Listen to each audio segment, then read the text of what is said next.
Hi guys, welcome to the show. I'm Faye Louise.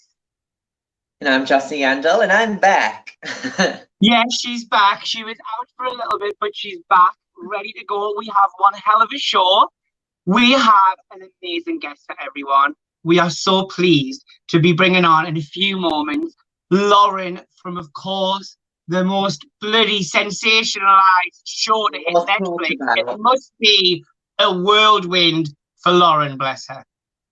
I mean, wow. So we're gonna obviously, Jossie, how you doing before we move forward with the show?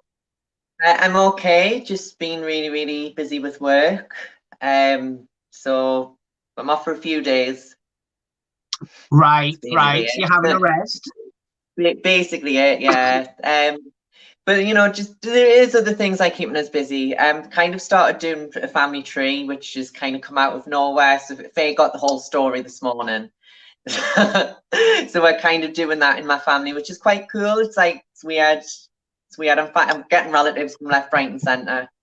The family tree is so exciting. For everyone watching, please share the video and get involved if you've got any questions. We're going to be bringing Lauren in a few seconds. I'm fine. Yeah, I'm just dealing with each day at a time. So yeah, I'm just getting on with it, not really stressing about it, and just working through everything.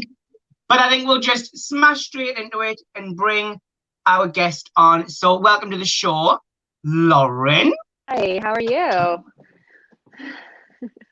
Hi. Hello. Hello. Welcome to the show. How are you? Oh, I'm doing pretty good. How about you guys? Really good. So pleased and thankful that you're able to join us. We're very grateful. So how are you doing in isolation? How's everything going? You know, even though we're kind of locked down here, we still have to go about our daily lives, you know, taking care of the animals, going out buying the food for the animals. So we still like have some type of interaction with humans. But thank God. I know, but you know, it's still it's weird because this has become the new norm of society, and seeing people in masks, it's just weird. I always feel like we're on like some sort of outbreak movie when I walk past 10 people with masks on. It gives me the jeebies. I'm like, oh, this is so scary. Yeah, exactly. So it's a whole different world, but you know, we still do our normal stuff. We all want to know, how are the animals? Oh my gosh, the animals are doing wonderful. They eat better than we do. We have to go through drive-through all the time because we don't have time to eat or fix meals ourselves. So these guys, they eat very well. I'm jealous of them. Well, they do grow up to be very large animals. How is the progression of the park?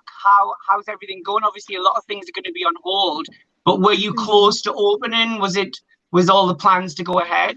So we have been running the old facility while building the new facility at the same time. So, which is very hard to do being in one place. But other than that, I mean, it has kind of put a little bit of a hold on it, just simply because now the financing that we were all expecting from all the customers to come in, and now we can't be open. So it's a mess. Yeah. We noticed a zoo in London is doing like live videos going around all the animals. Have you guys been doing more of those, or is it something that you're definitely planning? So we have done a couple of them, but we are planning to do more later on. We want to show people that the animals are doing well, because a lot of people, for some reason in the series, they made it sound like we weren't taking care of our animals at all. So it was like a big F you. So with me saying that, we want to show people that the animals are doing well. And we actually have quite a bit of mothers raising their cubs right now. So we want people to see that as well. So we do not pull cubs unless the mother abandons them. So that's the only time that happens. Well, we can't obviously talk to you without talking about the biggest, massivest show that is blown up around the world, Tiger King. I know, how does it feel? How are you dealing with being now thrown into this world of everybody knows who you are? Well, we didn't know it was going to be this big. We actually had no idea it was being sold to Netflix. So that was a big shocker to us. So, you know, the quarantine and the show just kind of went very well together. Everybody stayed home watching it.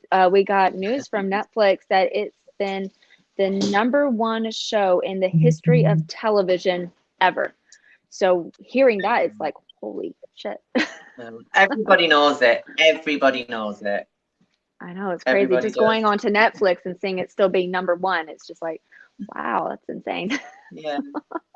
Yeah. So how did you, obviously people that haven't seen The Tiger King, insane if you haven't. But we were just wondering how you got involved, obviously, you know, with looking after the tigers, being involved in the zoo. How did you get involved? So my husband and I, we had our own cats back in South Carolina, and we were already looking to purchase a different This is facility in college. Yes, Jeff. Hey, We were Lauren, you can't stop us. How many husbands did some of those tiger owners have, and how many wives did they have? So I had to ask, is this Jeff we're talking about? Yes, it's Jeff. So we were actually looking to buy a different facility in Colorado. And then Joe heard we were buying a new facility, and we have never met Joe before. And he somehow got a hold of us saying, hey, can I put my 2 cents in, and, you know, whatever. So typical Joe, right? So we actually flew him out there. We fed them. He saw that we had a big house, a Ferrari, blah, blah, blah, whatever. And then he realized, oh, these people have money. So maybe I could sucker them in too. He's like, I'm dying. I have cancer. I'm dying of HIV. And it's like, it was all this stuff. It was such bullshit. And he's like, if I put you on my life insurance policy, can you please take care of my animals? And it's like, oh, fuck, you know, we don't want Carol Baskin to get his place and her to say, yay, I won. So we stepped in. We didn't do it for him. We did it for the animals, because Carol does not have a good reputation, as you guys might see. Well, the question is, did Carol feed her husband to the tigers? I mean, it I was have no edited. doubt. Pardon? I have no doubt that she did, but she didn't do it alone. Yeah, but Right. she seemed to know a lot about, you know, and she was saying you don't put was it perfume on the feet, you would put sardine oil or something like that. Sardine oil. She She was seemed to know, very specific about that. seemed Yeah. to know a lot about it, which we thought was weird. What I thought was weird as well was they showed the footage from like 20 back years ago, and she was just talking about what happened. In a recount in the documentary, like today, was word for word the same what she'd said 20 years ago. She said for the one 20 years ago that it was that he went to Costa Rica, and then in her other one she said Miami. So she said 2 different places actually. Yeah. Right. So, but she, to give you a little bit of history on Carol, Joe actually had her diary. And because Joe actually had a spy in her How place. did he get that? He had a spy in her place, and she was actually a prostitute. That's how she met Dawn. Oh my God. She actually was Dawn's prostitute for 4 years. So her saying I threw a potato across the room to escape out of the house to get away from my abusive husband. Yeah, that's bullshit. Well, didn't she describe herself as she was walking along the road crying, and then her husband? So the road that she was actually walking on is actually the runaway road for prostitutes and hoes and hookers. Ding, ding, ding, ding. Yeah. So of course that's why he picked her up, because she was working. She was working well, for hey, him. It's been a pretty good score for her so far. I know. Did you not see the video that she made after Dawn's disappearance on how to get rich quick? Yes, that was the most spookiest video I've ever seen. It was really creepy. And it was like, this is how you do it. It was really creepy. If you watch her eyes, she like rolls her eyes on the back of her head. She's like, and how do you know? It just falls in your lap. It's like, I know. Do you think that's what her kind of weird thinking is? Because I mean, when I was watching, obviously, the Tiger King, she is a mastermind of getting minions to do all of her work for free. It is a cult. It's a cult. Yeah. Joe ran a cult. Doc Antle runs a cult, and she runs a cult. Yeah. Doc runs a cult. That is the most weirdest situation I have actually ever seen on live TV. The women are so clearly part of this deluded I think at one point she was like, when he touches us, he blesses us. I was like, what the fuck are you on about? What is going on? I must have missed that part. I don't want to rewatch it because it's just like I've already lived it. How many times have you watched it then? Do what? How many times have you watched it? Once. That's all I needed to do, because we wanted to we actually watched it as soon as it was released, so that way we could get ahead of everybody, so we weren't like blindsided by people's comments or reactions. Right. Yeah. Crazy life. Yeah. So do you think that the dark side of the Tiger King, all the things that are coming out about Joe and the zoo, will ever kind of be dusted away from the new park you're launching? Because that's what it seems you guys are doing. You guys are trying to get that bad vibe away so you can do this positive thing. Because of this doggy series has come out, no matter what, we're tied into everybody else somehow or another. So even if we do try distancing ourselves, there's still like strings that lead back to everyone else. But we have decided to embrace the name Tiger King. It's no longer a person, it is a story. It's a story amongst everybody. So we have decided to embrace it, and we're going to take the name Tiger King, which is now everybody, and we are putting it as the name for the new facility.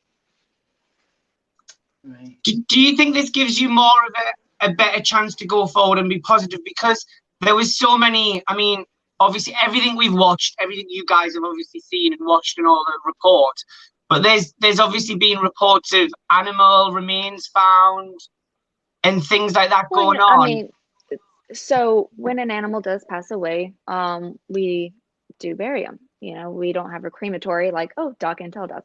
So we actually do bury them, but we bury ours. Whatever Joe buried when he was here, that's on him. But us, if an animal does pass away, we give them the utmost respect, and we actually try to put them, like, maybe bury them under a tree, something beautiful. So, you know, they keep living on with the nature.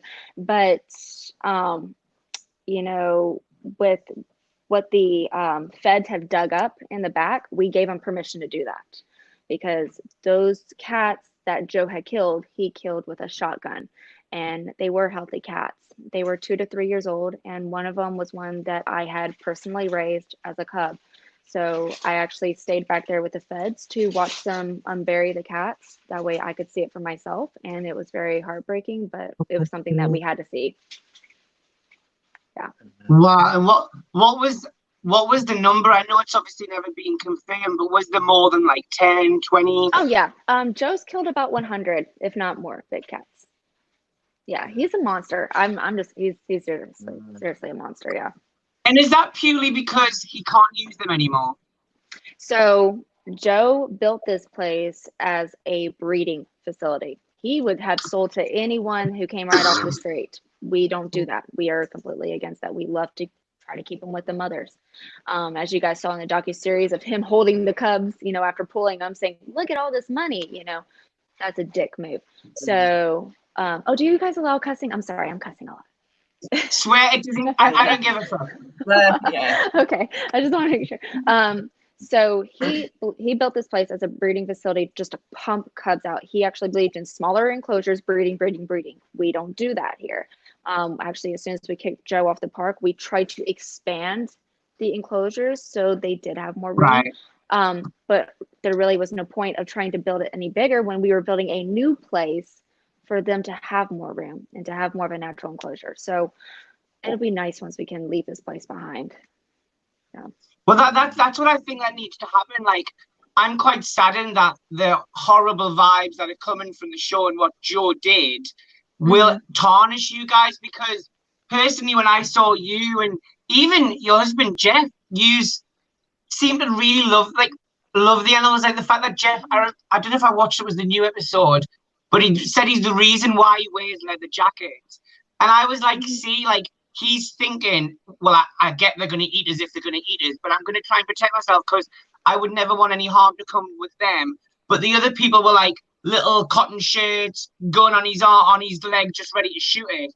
It shows you guys seem to care more. Yeah, we care about the animals. I mean, we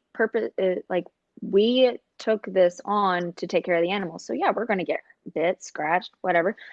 That's part of the job, you know? Like, it's no different than a police officer, fireman, or whatever going in and trying to save somebody and not knowing that they're going to get stabbed or shot along the way. You know, Exactly. you take that responsibility. So, and that's what we have decided to do. That is our job titles. And how is Jeff? How's Jeff doing after all this? How's he dealing with everything? I mean, he was the big villain, but see that doesn't make sense. How are we the big villain? He made a really good point. If, let's say, everyone wants to say that we ratted out Joe, that we stole the zoo, we actually owned the zoo for 4.5 years, and we actually allowed Joe to stay on. That was a big mistake on our part, but we had trusted him. He made us trust him, you know. He was like, and he lied and said he was ill and dying, so, you know. Yeah, so we're like, okay, so we'll just like keep him on. So Jeff made a good point. He's like, if I go to your house right now, I kill your dog and I steal your car, but I leave my ID on the ground, are you gonna call the cops? Does that make you a snitch? Or does that make you a rat? So it's like, if you knew who did it. So, you know, Joe was killing animals, he was stealing from the zoo. So we went to our lawyers. Our lawyers are the ones who went to the feds. So we did everything right. So fuck everybody. I just don't understand. I mean, I get like he's got like a big tough persona and he's very handsome. I'll say that, Lauren. But it's just so strange. Like, he obviously didn't save the zoo. Like, Joe was a fool. Like, he was such a fool, and I've never understood what on earth he was still left to almost control things. But if you watch the documentary correctly, he was in control of nothing. But on the surface, it looked like he was. Do you know what I mean? Yeah, like Jeff and I, this place was dying. And Joe was ready to give up. So when we came in, we paid all his lawyer bills, all the electric, water.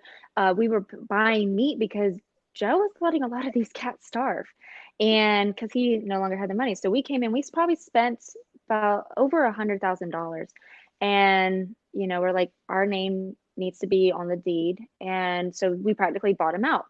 So, but we were nice enough not to kick him out of the house. You know, but we stayed here for a year, which was longer than I could stand him. And we actually moved to Vegas. So we moved to Vegas to start our own thing, but we're like, okay, our animals here, they should be safe. We're paying for everything, so we should be good to go. So that was, we were in Vegas the whole time while Joe was trying to hire a hitman to go kill Carol. So we were not involved with anything. It wasn't until we came back from Las Vegas one time and we went to the bank, because Joe was locking us out of our own bank account. And the bank teller was telling us that. How was he able to do all that, though? How was he able to sign checks and do this? I had no idea. I have all the checks that Joe forged my husband's signature in front of the bank tellers, and they handing him money. Yeah, we were so pissed, and the bank didn't want to take responsibility for it. And it's like, fuck you. It's so insane how he got away with it, but he did have a lot of yes people. I mean, do you agree? Like, a lot of people are saying on the comments that his 2 husbands, 3 now, I think there was a 4th one, were obviously just gay for pay, in a sense. So his first husband died from AIDS. His second one would be Finley, kind of, and then third one would be Travis, and then the 4th one is Dylan. So yeah. Were you around when obviously the tragic accident happened? Were you around? We were in Vegas. We were in Vegas. We had no idea. We will never forget that phone call. We were actually told it was Joe. We got the phone call that it was Joe, and we were like, what the fuck? I was like, we have got to get back to the zoo now. And even apparently a woman called us. We thought it was one of the workers, and they were screaming, saying it was Joe, it was Joe. Turns out it was Joe that called us, screaming, it was Joe, it was Joe. Joe's got some mental things going on. I don't know. Anyway, so turns out it was Joe. It ended up being Travis, and it just like that hurt us even more because we were really close with Travis. Yeah. It was so sad. And when we'd watched obviously the funeral, etc., you could clearly see in Travis's mum's face that she was like, this is just so not what this needs to be happening. This is a sensationalized event. It ended up being more about Joe than it ended up being about Travis. And the fact that Joe had the nerve to be like, oh, I've been crying. My throat's so sore. If I sing or if I mess up singing, I'm so sorry. And it's like, he's really not going to try singing. It's like, it's honestly listening to a cat screaming when he sings. So, and because you guys know that's not really him, right? Yeah. I've read that. Yeah. I didn't think that. Yeah, that's not him. So when he did that during the funeral, it's like, you have got to be kidding me. I was like, what an embarrassment. He actually said during the funeral, and I'm surprised he didn't post or didn't share this on documentary. He said during the funeral, he's like, I found Travis under a bridge. He was on all these horrible drugs. No, Travis wasn't. He said this in front of his family that was there. Travis was never under a bridge. Travis and his mom came to the zoo together and started working here together. So when the fact he said, I found him under a bridge, it was like, oh, wow. Yeah, it was bad. Yeah. Because I wondered that, you know, when I was watching the show and his mum was there and she was being all like worky and pally, and I was thinking, well, why would she just be okay? So obviously, you know, everyone falls on hard times, Lauren, we get that. Mm-hmm. But the way he played it off is he'd rescued Travis and no one else was around when he was with his mum. That is shocking.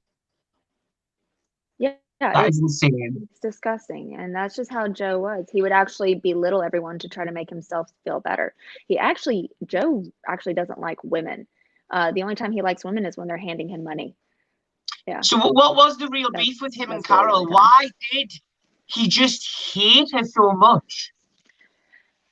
Because I believe it's because Joe had all these cub petting shows or whatever throughout the whole country, and Carol found out that you can make more money bashing people because people will bring in more donations to help you bash others. So that's how their feud I think appeared. Wow. That is absolutely insane. So what's next for you and Jeff? What are you guys doing? And of course, we can't not mention the thing that I think came up on Google when I typed in your husband's name is the Nanny. That's everywhere. Oh, Nanny, you want to come here and just say hello real fast? Come here. Just come here. Put this in your right ear. Well, hello there. Hello. Wow, I look like She just got out of the shower. Yeah, so once she's finished being your nanny, if you send her over to mine, we'll work something out. Where are you, Jeff? There's Jeff. Oh, hey Jeff, how are you doing? They said hey. He doesn't have an ear pod in, so he can't hear. Okay. So what's it like being the nanny for Lauren and Jeff? Well, she is actually one of our best friends. She actually lived with us in Vegas. Yeah, we all live together in Vegas. I've known them for a few years now, and we been through some crazy shit in Vegas. Well, that's the crazy thing. They've made it out to you like this nanny from like Mary Poppins agency, but you're obviously a friend. You've known each other a while. It's so crazy how they put. Can I tell them about the picture? The picture on the bed. They were like all of us having our cuddle puddles. Always in bed with girls. That was my bedroom. We all lived together with my sister who was recovering from surgery. Yeah. So we all went to my bedroom to take our like family photo because she couldn't even sit up straight. So she's like, "Why did they have to put the surgery photo?" It was really funny. It was kind of funny. Yeah. I was like, they made it crazy. Sound like such sluts, but it's helping us get laid. Okay. Yeah, that was the only thing I took from this.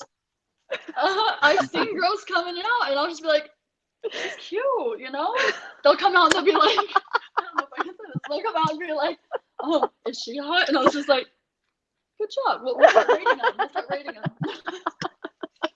Well, it was the first thing I thought of getting. I was thinking, I really need to get myself a tiger because I think there's a good way of thinking. A little pussy gets you a lot of pussy.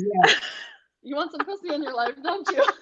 Well, if I can get that pussy to get me something else, then I'll be very happy. Well, there you go. Maybe we can help you out there. Hey, if we ever come to America, we are coming to the zoo. Like, that has to happen. Please do come visit. We'll make sure that you have a good time, though. You know, being up close with these guys, it gives you a whole different perspective on what we do.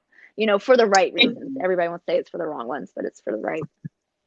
It's something I would totally love to do. Do you agree, Jossie? To be up close, so close to an animal that you would never usually get to see, I think it's amazing. It must be out of this world, Lauren. Yeah, it's a wonderful feeling. I can't really explain it, but it does make you feel whole. You know, it's like whenever you have a child or someone who comes in your life that you love. That's what it is. Yeah, it's like a form of therapy almost. It is, you know, animals really help. They do. You know. Yeah, they do. Well, I've got dogs. Faye's got dogs, and our dogs are therapy dogs. So, you know, we're really big into that. We'll definitely come visit America sometime. We will. Well, before we go, obviously, we know you're busy. You've got a lot of animals to feed. What is next for you guys? Have you got anything lined up? I know, obviously, you're doing lives with us and doing different lives, but what is next for you and Jeff? So we're still building. We're going to still build a new facility, no matter what, come hell or high water. We do hope to be open late summer. We are kind of maybe throwing some ideas around about a new series, maybe, possibly. You know, I'm sure a lot of people want to see that. So absolutely. So we'll keep everybody updated. We just have one question before we go, Lauren, from Tammy. She's asked, do you hate the way that it sexualized you and some of the other encounters? Because realistically, it just showed how open-minded and 21st century you guys really were in relation to LGBT, women, men, etc. Because I got that as well. I didn't think, oh, you're disgusting. I thought, wow, I love how open-minded these guys were, even back then. Like, because people forget this was a while ago. This wasn't just you know, now. we're very open-minded people. We have a variety of different friends, you know. So who gives a shit if you're so stuck in like medieval times or whatever you want to call it? You know, we're friends with everybody. You know, we're not going to hate you because of what you want to be. You know, I'm going to tell you straight up, I'm actually atheist or agnostic, whatever. I'm more Christian though than a lot of other people I've ever met, and I'm not Christian. You know. So it's like Christianity wants to tell you must accept everybody, but you meet all these Christians that are like, oh, you're a horrible person because you do this and you do that, you know. So it's like, you know, fuck you. Well, it's strange. A lot of people seem to be growing into like who they are, because I more so now judge people on how I feel about how they look, in a sense, or on a sexual basis. I'm not that vain, but more like how they look. And now it doesn't matter if like what gender that person is. Sometimes I can, like, when I look at you, I'm like, I think you're very beautiful, but that doesn't mean I'm instantly bisexual or gay. But I wouldn't say it. Do you know what I mean? But then on the other hand, I'm like, oh, I wouldn't say no. So. like I'll be like, oh, she's like really pretty, you know. So that doesn't mean, hey, I want to go screw you. Oh, she's pretty. Oh, that's my same shirt. Some girl just sent my husband the same shirt I'm wearing, and I was like, oh, she's pretty. I was like, oh, same shirt. So. Well, thank you so much, Lauren, for talking to us today and taking some time out. We want to send our love to you and just say you guys are amazing. A big round of applause for you guys. Thank you all. We'll definitely come visit. I would love to have you guys come and show you around where all the animals are and everything else. 100%. As soon as we can figure out a way to get out of this ice of bloody elation and get over there, we will. Good luck and be safe. And hopefully when Jeff's maybe a bit free, can we get an interview with him as well? Yeah, absolutely. Absolutely. Brilliant. Right, we'll touch base. Be safe and say lots of love to the animals. Bye-bye. Bye, guys. Thank you. Bye. Bye. God, she is hot.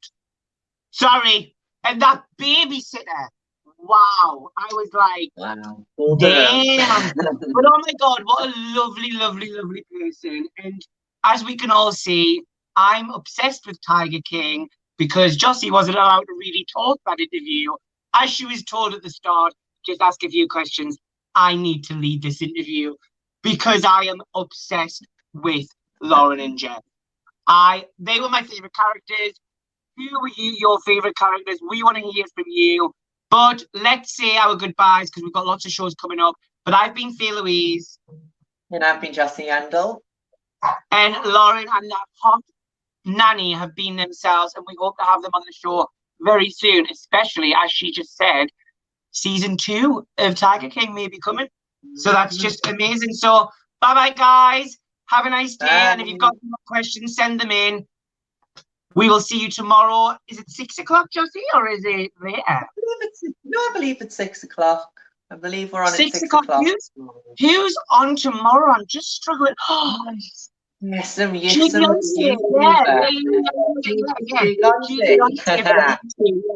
We're very excited to have him on tomorrow at 6 o'clock. So, guys, we'll see you later. Bye-bye.